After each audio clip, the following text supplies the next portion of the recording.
Zaten şu anda en büyük sorunumuz bizim iş yeri kiraları ve konut kiraları.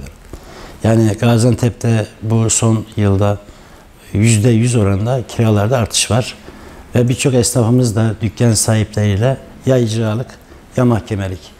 Burada devletin açıkladığı konutta 125 bir şey vardı, sınır vardı ama iş yerlerine böyle bir açıklama olmamıştı. Şu anda 5.000 lira kira veren esnaftan 25.000 TL, 25 verene 75.000 TL gibi rakamlar isteniyor. Ve bu da halkımıza, vatandaşlarımıza zam olarak yansıyor baktığımız zaman. Esnafın şu anda iki tane büyük sorunu var. Biri kira, biri de asgari ücret artışı. Tamam, asgari ücret alana az, verene çok şu anda. Biz bu konuda Cumhurbaşkanımızdan esnafların yanında çalışan asgari ücretlere biraz daha destek bekliyoruz. Yani biz 14-15 bin TL bize maliyet var asgari ücretlerin. İnanın şu anda zor çıkartıyoruz biz bunu.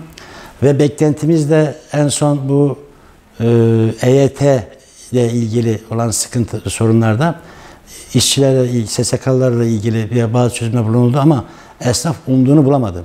Tabiri caizse esnaf biraz kırıldı bu konuda hükümete. Çünkü biz 9.000 günde emekli oluyoruz. Yanımızda çalışan işçi 5.000 günden başlayarak 5.400 günde emekli oluyor. Ve aldığı maaş da bizden daha yüksek. Yani ben emekli olsam aldığım maaş daha düşük. Yanımda çalışan işçi, SSK'lı emekli olduğu zaman maaş daha yüksek bir seviyede. Bu adaletsizliğin gidermesi gerekiyor. Ha tamam, hükümet şunda haklı. 1999 yılında yasa böyleymiş. Doğru. Yasa sonradan değişmiş. Doğru. Kabul ediyoruz ama bizim beklentimiz bu şekilde değildi. Biz Tarım Bakanımız açıklamaları vardı. Diğer bakanlarımız açıklamaları vardı. Biz şöyle bekledik. Ya biz en azından 7.000 günde emekli oluruz diye bekledik. Ama şu anda biz buna gittik. Emekli olacağız diye askerlik borçlaması yaptık. İşte bayan esnaflarımız doğum borçlaması yaptı. Şu anda ne olduğu belli değil. Biz emekli olacak mıyız, olmayacak mıyız? Ne çıkacak inanın bilmiyoruz. Sıkıntımız bu.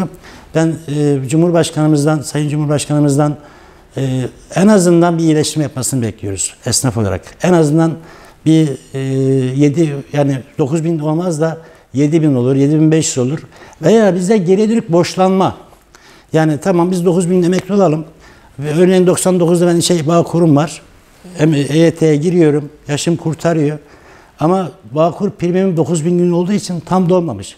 Devlet bize şunu yaparsa eğer 2.000 gün beni borçlandırırsa biz bunu borcu ödeyelim. Parasını ödeyelim ama emekli olalım. Esnafın beklentisi bu. Şu andaki bu kirayı da geçti sorun. Diğer hayat pahalılığına geçti. EYT bizim için çok önemli. Esnaf şu anda gerçekten sıkıntıda. Bu konuda yardımcı olmalarını arz ediyorum. Gaziantep biraz daha farklı. Yani Gaziantep üreten bir şehir. Esnafın çok olduğu bir şehir. Daha doğrusu esnaf şehri Gaziantep baktığımızda. Gaziantep'te belli başlı yerlerde kira sorunumuz çok yüksek.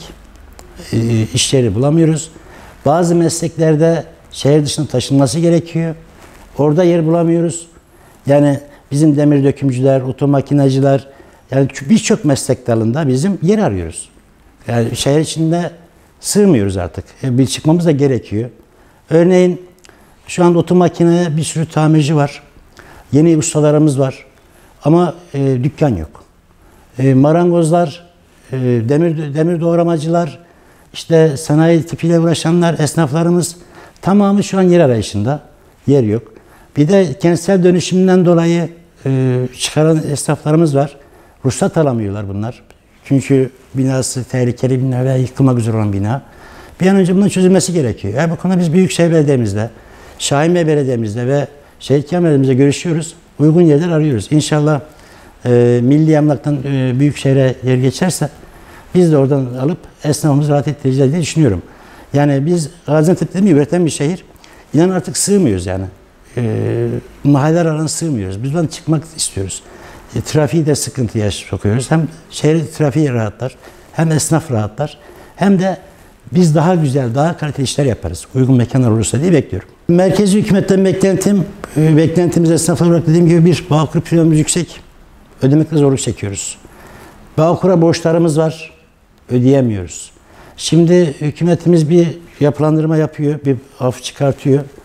Bunda SSK borçları, Bağkur borçları falan var ama bizim ödeyecek şu an gücümüz yok. Bu uzun vadede olmalı. Prim günümüz az olmalı veya bizim eski borcumuz dondurulmalı. Yeni prim ödemeliyiz.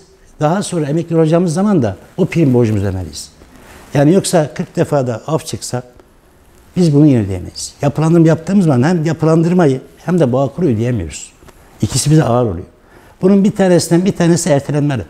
Yani emeklilikten sonra olan borcumuzu ödeyelim baş üstüne. Sıkıntı yok. Ama emekli olalım ondan sonra ödeyelim. Yine EYT'ye geliyoruz. Sonuç olarak yine buraya geliyoruz. Emekli olsak biz bu prim borçlarımızı zaten öderiz.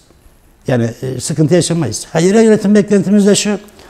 Esnafı biraz daha dışarıya, BUSEM gibi yerleri çoğaltmamız gerekiyor. BUSEM çok güzel bir proje. Emeğe geçenlere teşekkür ediyorum. BUSEM gibi yerlere biz biraz daha dağıtmamız gerekiyor. Sektör ayırmamız gerekiyor. Herkesine geniş ve rahat bir çarşı bir alanda iş yapmanı sağlamamız gerekiyor diye düşünüyorum. Teşekkür ediyorum.